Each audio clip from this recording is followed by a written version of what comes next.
What's up, people? What's going on? I'm tongue tied this evening. So, this is episode number 2 of the Black Quarterback Forum, blackqbsineffect.com website. So, we up and running now. So, episode 2, week 2 of the preseason, the glorified practice. My man Smeez talked about it last week. You learn more in the joint practices they have going on all week, right? Absolutely. So, I was watching the game this week, and the announcer pretty much said the game was like a consolation prize. You know what I'm saying? So anyway, they got to go through it. So we just want to give some updates. You know, with the website, it's going to change once. I keep saying it once the regular season hits. But we want to thank everybody for watching the videos and visiting the website as it is right now. So if you notice the background, it's a little different than the first video. Live from the stadium. So we are trying to make things better for viewing. And anyway, regarding the website, one of the things I did add was a historical moment for a black quarterback that's no longer playing. And the first one I put up there was Michael Vick when they beat Green Bay in Lambeau Field, the hallowed Lambeau Field, with the legendary Brett Favre, 2002. They ain't just beat them. They beat them 27-7. The whole game is posted. It's labeled as a historic game. So go check it out. It happened, okay? And as always, we know there's a full NFL, but here at the Black Quarterback Forum, blackqbsineffect.com, we're focusing on the playing performance of the black quarterbacks. But we look at the whole NFL, okay? So we just keep that in mind. So, with that being said, my man Smeez got this awesome update about the Baltimore Ravens. Made history. How they make history, man? How they make history? Oh, before that, I'm sorry. This is Cam Newton jersey for the Patriots. So not the Patriots, but it's Cam Newton when he went to the Patriots. I can't afford every jersey that they had. Anyway, Cam Newton. Sorry. So what I wanted to mention here today was in regards to the Baltimore Ravens. Again, here on the Black Quarterback Forum, we drop in knowledge, history, and this is the place to be if you want to know the history. The Ravens this year in 2023, the first ever NFL team to have an all-black quarterback room. All the coaches, all the quarterbacks. They actually have 4 quarterbacks technically on their roster right now. Them and the Cleveland Browns both have 4 rosters. The entire AFC East has 2 minority quarterbacks, black quarterbacks. Tua and the rookie that was drafted by the New England Patriots. That's in the entire NFC East, or AFC East. AFC West, same thing. All you have is Russell Wilson, and you got Pat Mahomes. Of all the quarterbacks, starters, 4 teams, second string, third string, practice squad, on the entire roster, those are the only 4 quarterbacks in those 2 divisions. The Ravens made history by having an entire black quarterback staff. All 4 quarterbacks, Lamar Jackson, Snoop Huntley, Johnson, and then Anthony Brown. Anthony Brown. So just want to give shout outs to the Ravens. Again, we dropping news, dropping history. This is the place to be. And that's just history for the black quarterbacks moving forward and progressing forward. We now have an entire black quarterback staff unit with the Baltimore Ravens. And just for the record, I was going to wear it tonight, but I'll next week. I got that nice new purple vapor Lamar. I didn't want to turn this into a Ravens event. But I wouldn't mind it. I wouldn't mind it. I know, but you're going to see that. Oh, I love that purple vapor, that number 8 Superman. Anyway, let's get to it. So, once again, these are just some stats, man. Half of these guys we know ain't going to be playing in the regular season. Half the starters in the NFC did not even play. Hurts didn't play. Fields didn't play. Prescott didn't play. Kyler Murray's out, hurt. I can't get the sports bra thing out of my mind when it comes to Kyler Murray. So if you've seen that outfit, but anyway, it shouldn't be NFL appropriate. But anyway, so those cats didn't even play. Geno Smith played, but he's a starter. Ain't nothing going on there. 46 yards, 5 for 6, 46. Desmond Ridder. Now, they're saying he looks the part, He 7 for 19, 80 yards. He had an interception. I don't know if the interception was his fault. I think I seen it where it was maybe one of those pop-up situations.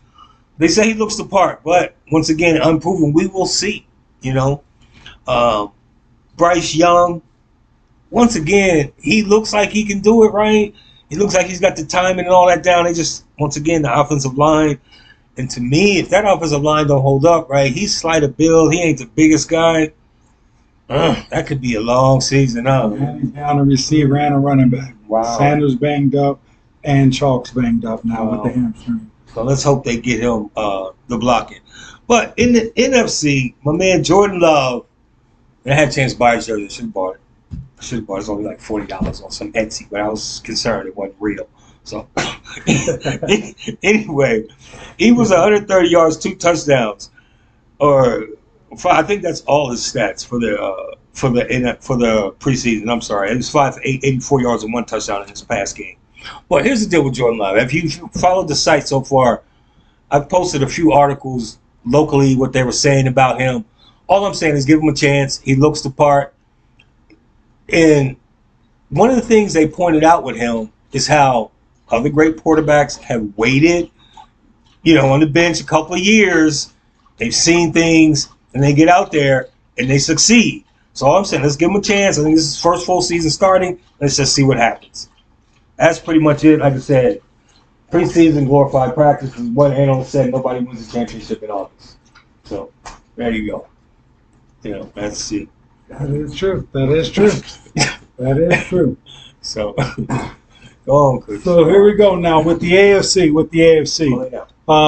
First off, we're going to start out in Denver with my man Russ. I don't know. The jury's still out with Russ. He was 3 for 6, 24 yards, averaged 4 yards per completion. Just for the record, as I talk about these yards per completion, it matters because ranking it last year, the top 10 quarterbacks in the NFL averaged 8 yards per pass. Number 11 through 20 averaged 7.9 to 7.3. 21 through 30, 31, 32 really doesn't matter. 21 through 30 was 7.9 to 6.9. So at the end of the day, you almost have to average 7 yards to be in the top 30 quarterbacks. But Russ was 3 for 6, completion percentage 50%, 24 yards, 4 yards per attempt with the 60% passer rating. Again, the issue with Russ is I feel like that line's not holding up.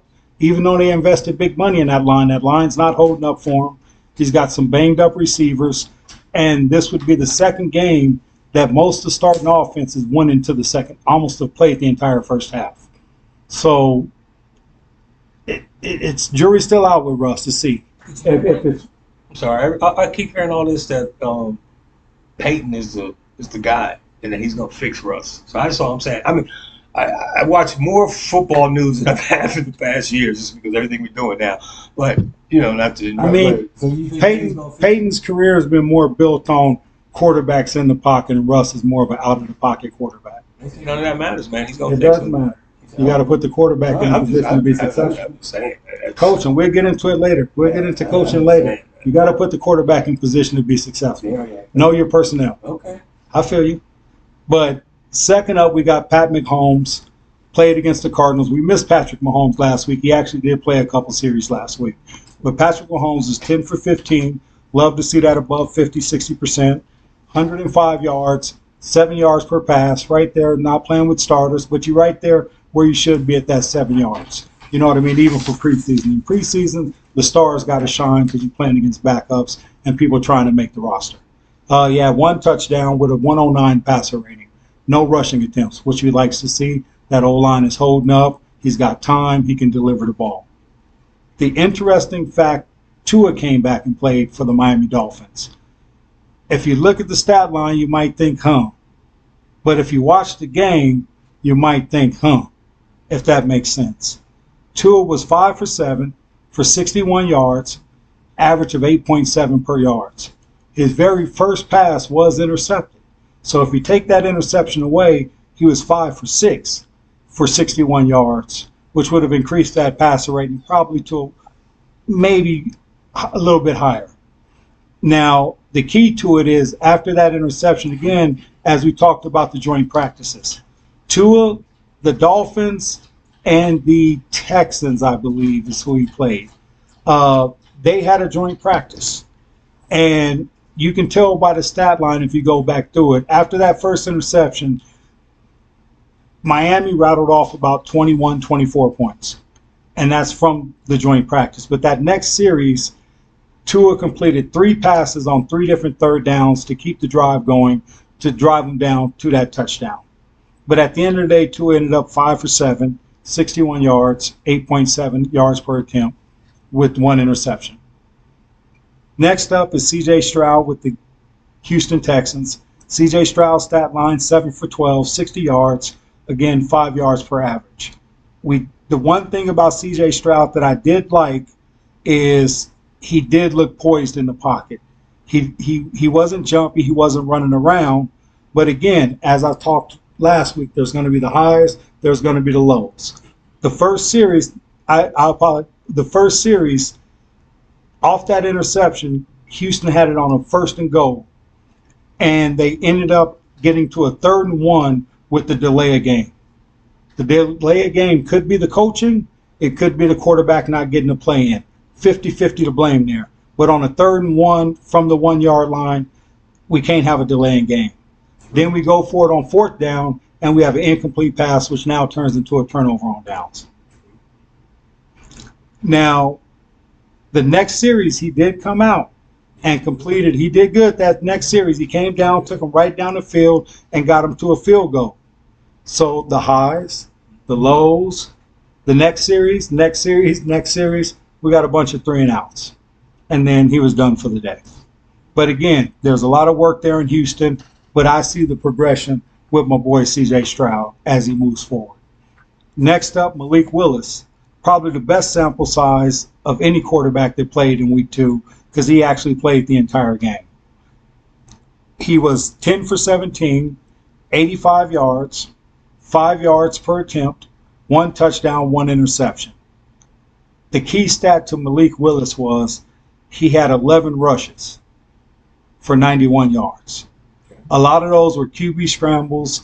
Like I said last week, he's looking for that first option, and it ain't there. I trust my legs more than my eyes. And you got to trust your eyes. He is, but you got to trust your eyes. So he ends up with a fumble, too, with all of those carries. So now we have an interception, and we have a fumble. Just too many costly turnovers, too much going on. You break in the pocket a lot, and your 1 touchdown was a 1-yard dump to the running back. So is that really a touchdown pass, or is that what we talking about last week with the dump yard helping numbers? Because without that, you'd have a fumble and an interception with no touchdown. That's Malik Willis. But again, he probably won't see the field barring injury, just god-awful play from the starter projected, But again, it's a work in progress. Another year to rebuild for him. The next big game was the Cleveland Browns. And again, as I said last week, that issue is the 2 and 3. And what proved it is they gave DTR the first entire half, and they gave Kellen Mond the second entire half. That 4th quarterback didn't even see the field in week 2. DTR, 13 for 25, little better than 50%, 164 yards passing, 6.6 average. He was sacked 1 time for -1 yards. He did have a QB rating of 72.8. The one thing about DTR is on his opening drive of the game. Keep in mind, if this is a starter, and again, this is preseason, but the moment, the pressure, everything is still the same. We're playing for jobs, we're playing for livelihoods. Maybe not starting, but we still playing for a spot on the roster. The Cleveland Browns and the opponent's defense. That first drive, he was faced with 4 different 3rd down situations. Again, remember I mentioned a lot of 3 and outs, for these other quarterbacks. But DTR had first drive, he was faced with a 3rd and 13, completion for a 1st down. 3rd and 7, completion for a 1st down. A 3rd and 8, completion for a 1st down. A 3rd and 7, completion for 6 yards, then turned around and ran it on 4th and 1 for the 1st down. That drive should have resulted in 7 points, but the running back fumbled on the 1-yard line. After that, little up and down play still like the rookies have, couple 3 and outs, couple 1st downs and a punt, then a field goal.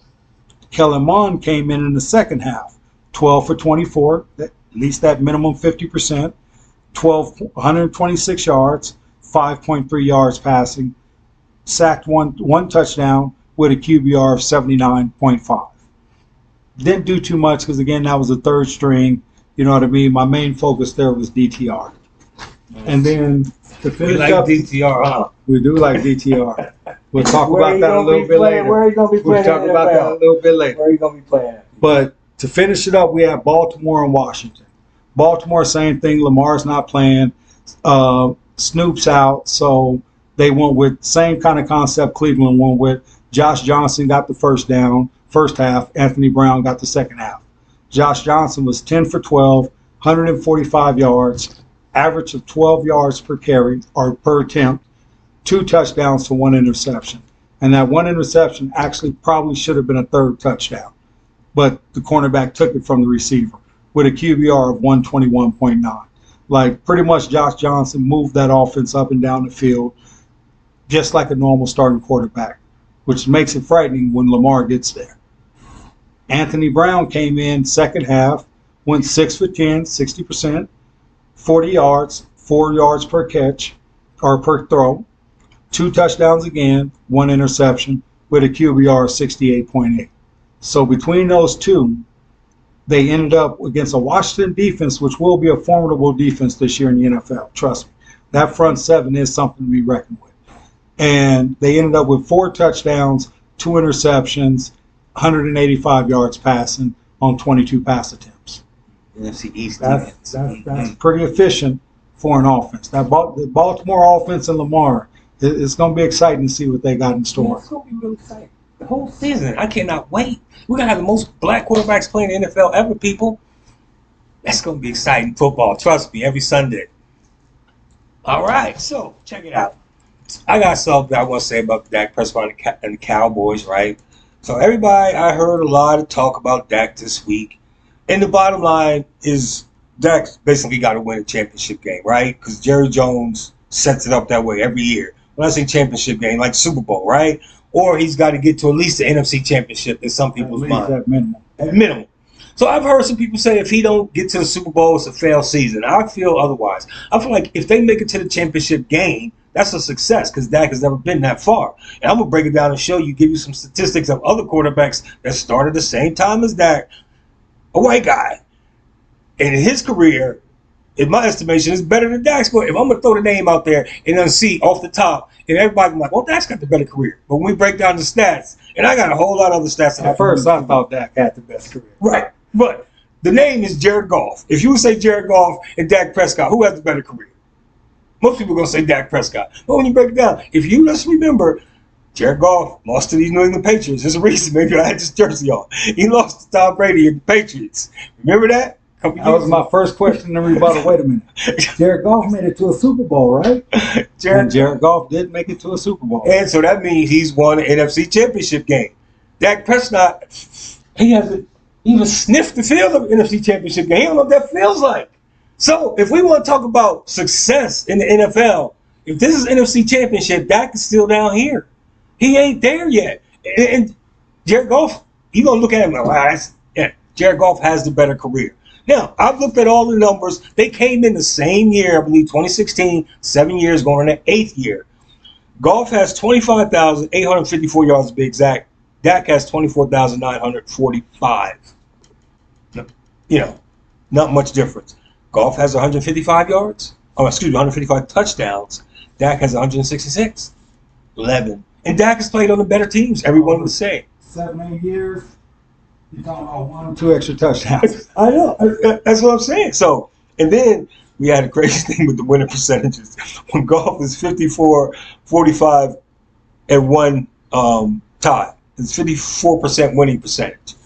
Dak is 61 and 36. What do we come up with? 63. Thank you. So, slightly higher. And then the rest of the numbers, Dak is slightly higher than him. Passer rating. For that slight of a win percentage, now you got to kind of look at rosters. Who's had the better roster over those years? Who's had, you know what I mean? Yeah, Dak's had the better roster. That even makes my point even more valid. That close. Yes, I mean. A deeper question than you think. It makes it a deeper question. Exactly. And off top, you think, oh, Dak easy. Right. Like Goff ain't won nothing. He's terrible. That's what I'm saying. But when you think about it, that's what I'm saying. The average person is going to say Dak. But when you go deep, what we do now, anyway, just want to point that out. I don't personally think Dak and them going to make it this year. And there's other reasons. There are 4 quarterbacks that have made NFC Championship game and Dak hasn't. Jalen Hurts last year and a young boy in San Fran, they played. Hurts beat him. And then the boy in the elder statesman in the Rams, right, who won the Super Bowl a couple years ago. That McVay got rid of Goff to bring in there, so it was maybe the system. But those 4 quarterbacks, championship level, even though they've lost, once again, Dak ain't even sniffed that turf. So, but the hype, remember I talked about the hype and the hope. Jerry Jones every year, right, the hysteria. Dak, the hype is way up here for them. The hype for golf is like right here, right? Yeah. So, go figure. That's why. And then when Dak falls short, it's like, oh, man. And then the Cowboy fans get all hyped up, Don't believe it, people. Don't believe the hype. Anyway. Sometimes it's right in front of your face. Sometimes. Right. And then I got another little fun factoid for y'all regarding the Super Bowl. Check this out. I heard this on the NFL Network show. One of the analysts or hosts there. This one is very interesting. Now, feel free to comment as we go through this list. Going back to 1995, when a quarterback goes to the Super Bowl for the first time, and loses, they don't go back. They have not been back. It's crazy, I know, but we're going to run through the list. And the reason I say that, because there's 4 guys in the NFL right now at the end of the list that I think can maybe break this little spell. We're going back to 95. It started with Stan Humphries of the then San Diego Chargers. Interesting factoid, you know who his the running back was? Eric Bieniemy. That name sound familiar to you guys? Eric Bieniemy. They lost to, of course, I'm going to mention all these quarterback names so everybody know. Joe Montana, of course, and the great 49ers. Next up, in 96, we had Neil O'Donnell. I was out here. This is in Arizona. Yeah. They lost to the Cowboys. Neil O'Donnell threw like 3 interceptions from that game. Never went back to the Super Bowl. Cornerback got a big payday off that Right, game. it did. Neil O'Donnell never went back. Next one, 97. Drew Bledsoe lost to the great Brett Favre, who Michael Vick beat. He lost. Drew Bledsoe. The Patriots. These same Patriots never went back. This is before Brady. Never went back. In 99, once again, not every year. Check out the names. 99, Chris Chandler of the Falcons lost to Broncos in Elway. 2000, Steve McNair, rest his soul in peace. The great Steve McNair. He lost to Kurt Warner. Remember that name? Kurt Warner with the Rams. Okay. 2001, Kerry Collins had a great year. I don't know if you remember Kerry Collins. They was slaying. Yeah, he was slaying everybody with the Giants. He was slaying everybody. They lost to the Ravens and Trent Dilfer, who was what? A manager? Was that what they came in with that term? Just what did Ray Lewis always tell them? Just give it what? 14, 17? Yeah. But when you got defense that would just say, yo, just give us 17. We'll take care of the rest. Yeah. That's all he had to do. 2003, Rich Gannon. They lost to Tampa Bay and Brad Johnson and the Tampa Bay Buccaneers. Believe that or not. 2004, Jake Delhomme and the backup of Rodney Peete, a brother. They lost to Brady. This is when the Brady run starts. They lost to Brady. Next year, 2005, Donovan McNabb lost. That's for throwing up in the huddle. Yeah. He lost to the Patriots. And it gets even more interesting. 2006. All quarterbacks that made it the first time and lost. And never went back. 2006, Matt Hasselbeck lost to Roethlisberger and the Steelers. And he had a backup of Seneca Wallace, a brother. 2007, Rex Grossman lost to Peyton Manning and the Colts. That was with the Bears? Right, with the Bears. Rex Grossman with the Bears. I put that there because he was with the Cardinals. Yeah. And it wasn't his first time. Yeah. That's why. Well, he's looking at, I got around here. Well, no, because I want you to say, because like you said, the point is, right. Okay. Kurt Warner goes back in 09 with the Cardinals. He lost, but he won his first one. Right, he won his first That's the caveat. He won that first one. He didn't lose the first time. Right. Same thing with Patrick Mahomes. Patrick Mahomes won his first time. Not to say you're going to take some L's in the Super Bowl, but you got to win that first time you're there. Right. So 2013, Colin Kaepernick, the man who started it all, right? I think the first jersey I bought was Colin Kaepernick's with the Super Bowl, with all these jerseys I've been buying. But anyway, I call him the most infamous on this list. You would say he lost to the Ravens again. Remember the light goes out? The light, remember that when the light goes out? The light out. That offense was so electric. We turned the lights out. And he lost to Joe Flacco. Was the quarterback. Check this out. 2016, Cam Newton, probably the most hated on this list. He lost. He never made it back. Cam Newton, the jersey I got right now, when he's with the Patriots. He lost to Peyton Manning. Oh, they was after him. Ooh, Von Miller. Ooh, they didn't give him a chance. Man, I felt sorry. No, that was a close one. Close to staying alive. Like they was on it. That defense was on it. All right, 2017. Oh, my goodness. Matt Ryan. This is the most lopsided comeback. Loses to Brady. Of course, everybody knows that one. Our guy Jared Goff, 2019, losing to the Patriots. Then 2020. These are the 4 players who can still make this and change this. 2020, Jimmy Garoppolo. We know he's just short on that one pass. That one pass he was short on could have been a difference. But he lost to Patrick Mahomes. 2022. The young phenom Joe Burrow loses to Stafford, the elder statesman. And then just last year, Jalen Hurts loses to Patrick Mahomes again. So those last 4 can change that. Interesting list, huh? I just thought it was really interesting. So food for thought. That's what we give it. Food for thought. Yeah. And that's about it for this week's show, people. Can't wait for the regular season because, like I said, it's going to be popping off. Hit the subscribe at the below. Hit the subscribe. Tune in next week. Again, we have some more impact news for you, some more updates on these players. And again, we're 1 week away from Real Deal Holyfield. Here we go, baby. We'll get back at you next week. Take care. Love you. Have a good